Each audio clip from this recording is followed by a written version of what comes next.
This week, we're finishing Hamlet. As you move to the end of the play, a number of themes become important. Some we've already seen in the first half of the text. How do you balance your obligation to family versus your obligation to your government? How do you know who to trust and what is truth? Can you, as Hamlet insists, be cruel only to be kind? Or does your impact outweigh your intent? All of these themes are still relevant in our world today, which is one of the reasons that Shakespeare is still one of the most performed writers hundreds of years after his death. Another aspect of the story that continues to compel audiences is the question of Hamlet himself. In Act 2, Scene 2, Hamlet lays out a plan to trick Claudius into revealing himself by pretending that he is mad. Hamlet's theory is that by behaving insane, people would speak freely around him and reveal their secrets. In pursuit of this, Hamlet frightens his mother, emotionally abuses his girlfriend, and mocks his college friends Rosencrantz and Guildenstern. As we near the end of the play, though, the question arises, is Hamlet still pretending? Shakespeare peppers Hamlet's soliloquies with descriptions of genuine depression and suicidal ideation. In his first speech, Hamlet longs for his too solid flesh to melt away. His famous "to be or not to be" speech is explicitly asking, is it better to put up with the cruelties of the world or end it all? But the suggestion of Hamlet's mental instability doesn't end there. In Hamlet's witching time of night soliloquy, he is trying to talk himself out of killing his mother. And once he does confront her, he kills Polonius and, in what hardly seems to be the actions of a stable man, hides the body. Reread the end of Act 3. The image of Hamlet there is haunting. So, is Hamlet pretending to be mad?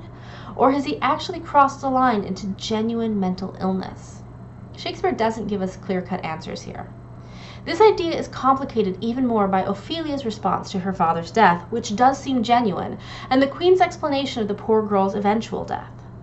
How does Ophelia's mental collapse compare to Hamlet's? Is Shakespeare giving us a foil for Hamlet or a parallel?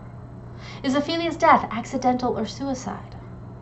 Shakespeare had this happen off stage so that we only have the Queen's word as to what really took place, and then in the next scene he has the two gravediggers essentially accuse the Queen of lying. Who can we trust in this play? Hamlet, who may be mad, the Queen, who may be lying and may have aided in her husband's death, the ghost, who may not even exist. In a lot of ways, Hamlet is a play about trying to make the right decisions based on imperfect knowledge, a challenge that rings very true in today's world.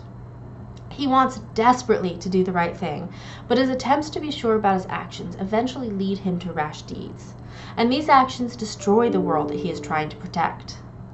Even more tragically, as we are reminded at the very end, because he is a leader, his actions will destabilize all of Denmark. The war with Norway that has literally been sitting off stage throughout the play arrives just as the corruption and darkness in the royal family brings them down. And if we don't have leaders, where are we left? Shakespeare centers a lot of his plays around people of privilege, but if you look for it, in the soldiers and the servants and the gravediggers, the common people are always there. And in the final moments of the play, Shakespeare opens up the world of the play and asks, what now for the rest of us? What happens when our leaders fail? As always this week, you have a discussion board post and a journal where you are welcome to tackle some of these thorny questions. And also, don't forget your writing project number 3, which must deal with one of the plays that we are reading. Whichever option you did not pick for projects 1 and 2, research, analysis, or creative, you must complete for number 3. Let me know if you have any questions, and if not happy, then at least a try for some thought-provoking reading this week.